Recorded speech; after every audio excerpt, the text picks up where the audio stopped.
Assalamualaikum warahmatullahi wabarakatuh. Perkenalkan, nama saya Farhan Ali bin Ali Betahda dengan NBI 1461900228. Sini saya akan menjelaskan materi tentang firewall. Firewall di dalam dunia nyata adalah dinding ruangan yang dapat memisahkan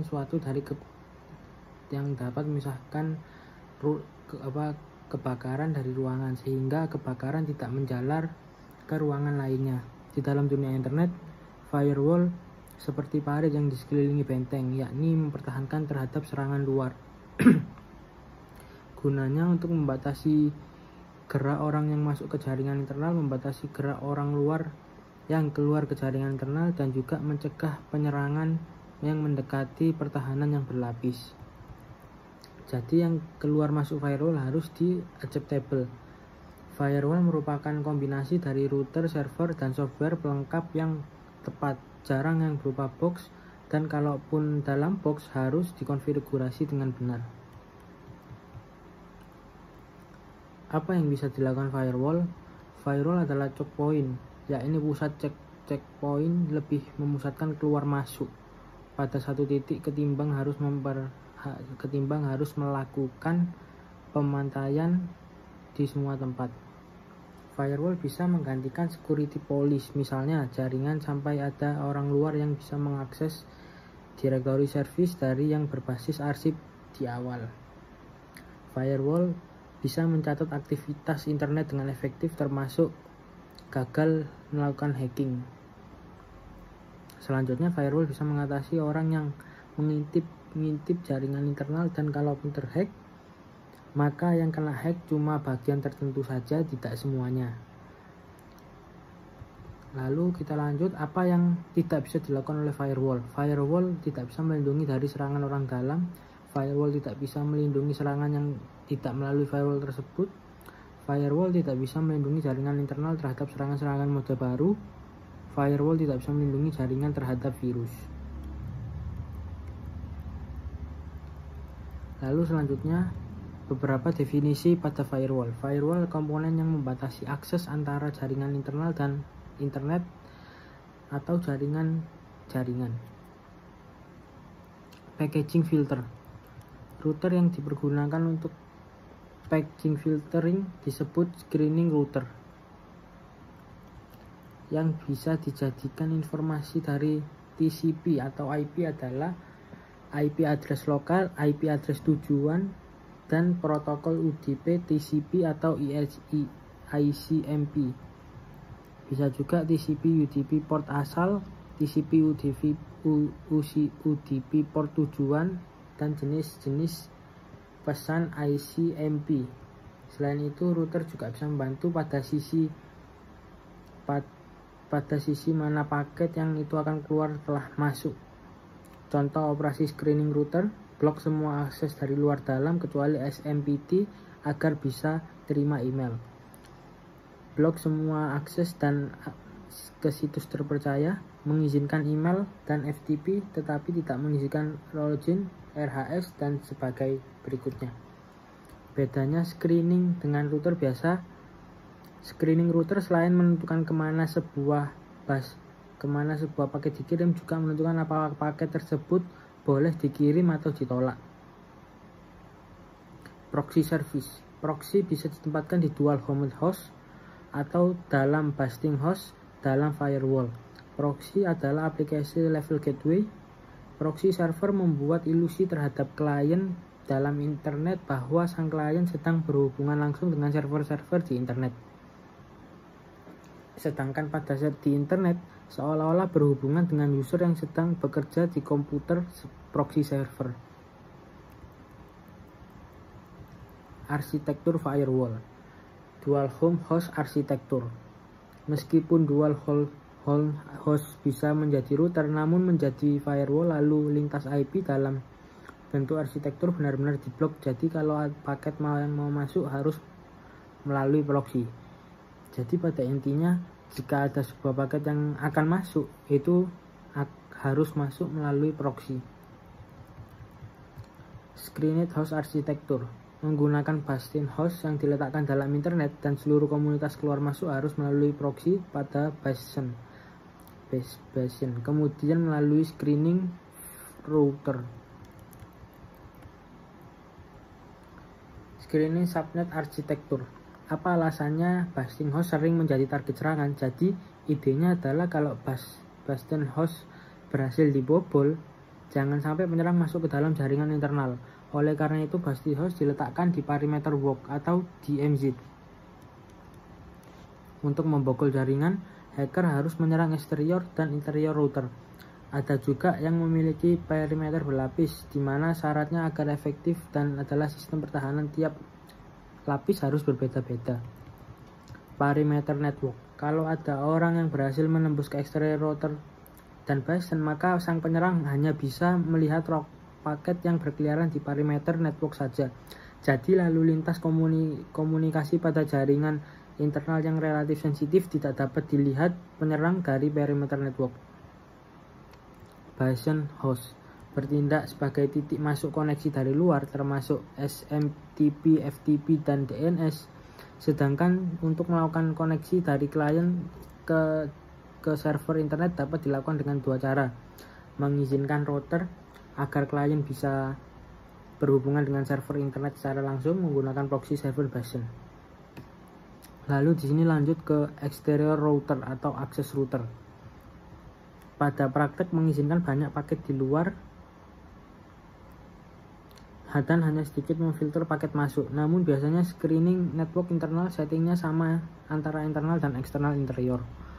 Tugas utama eksternal router adalah untuk memblok paket yang memiliki alamat palsu dari luar. Karena jika ada orang berusaha menyamar masuk dengan alamat IP dan satu host dari luar karena dalam host internal network. Kenapa tidak di internal router? Karena masih bisa di perimeter net yang sedikit lebih trusted. Sini kita masuk variasi arsitektur firewall.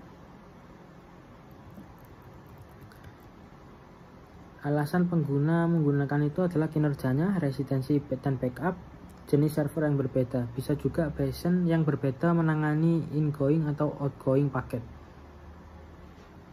Bisa juga misalkan www server dan FTP server. Dengan maksud agar kalau salah satu dijebol, maka tetap saja hacker perlu menyerang yang satu lagi.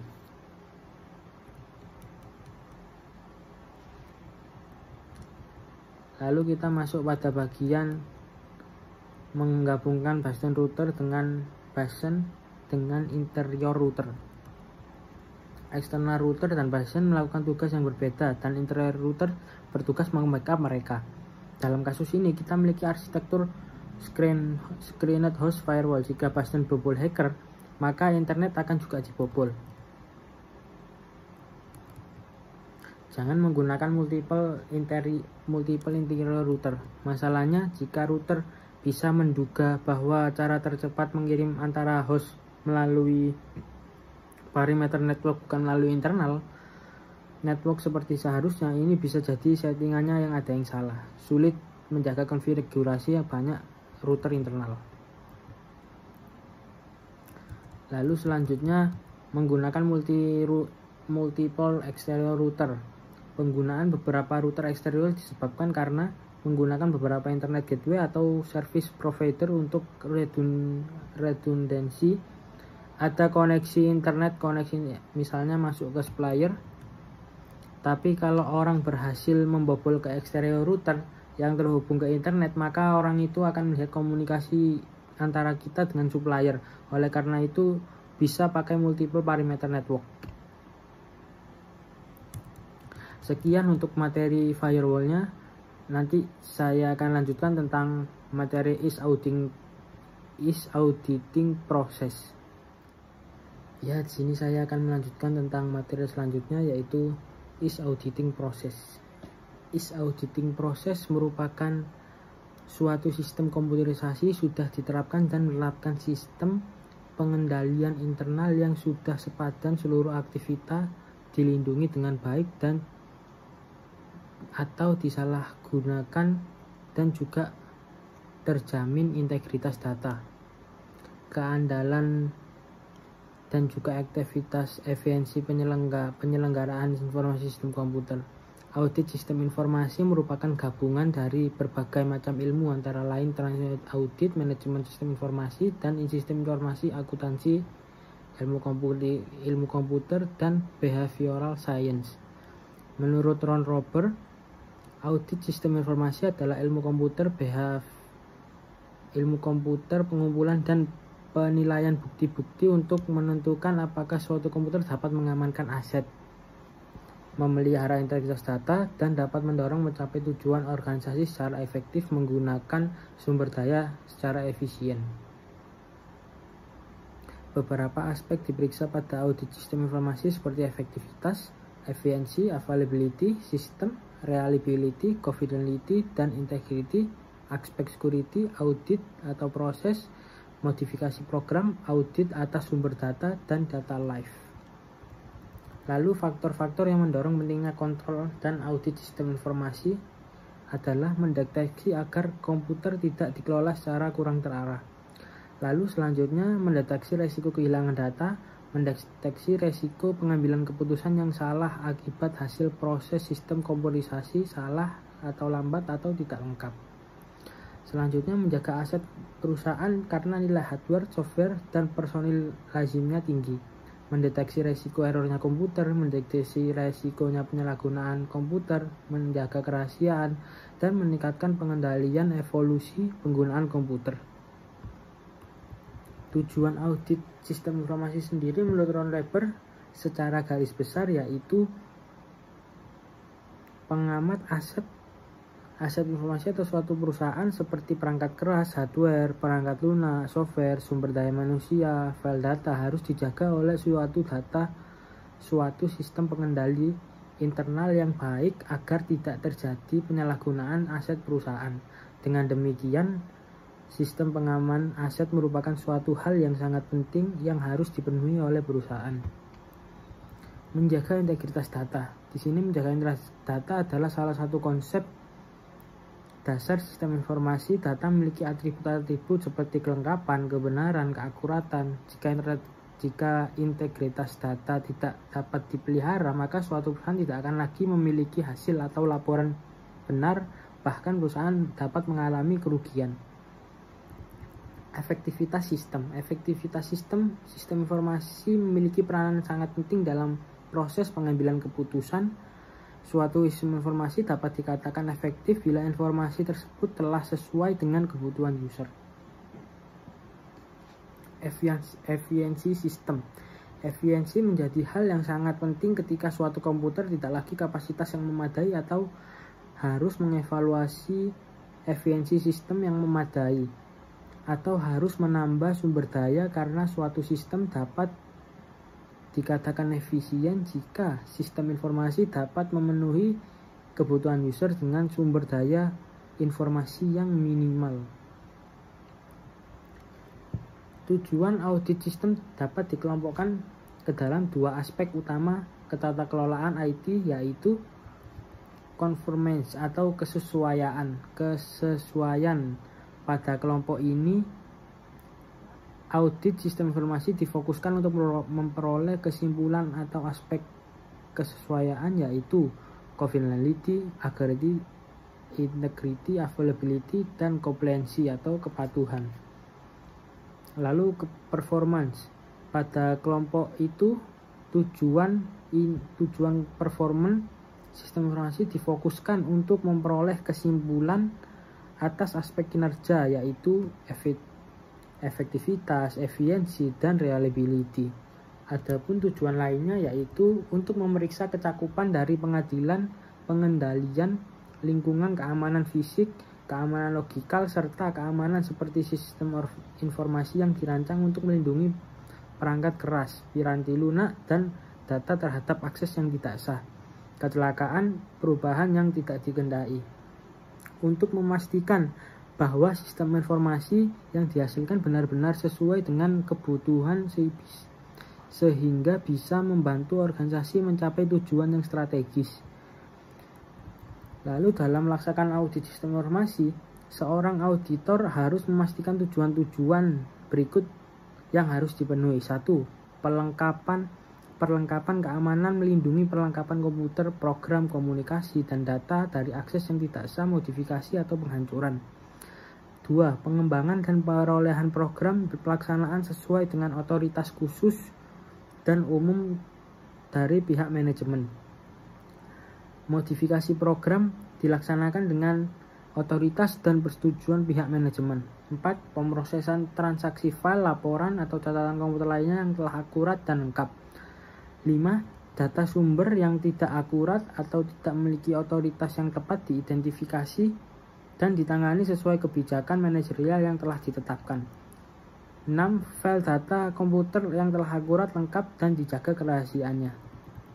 Audit sistem informasi dapat digolongkan dalam tipe atau jenis sebagai berikut. 1. Audit laporan keuangan.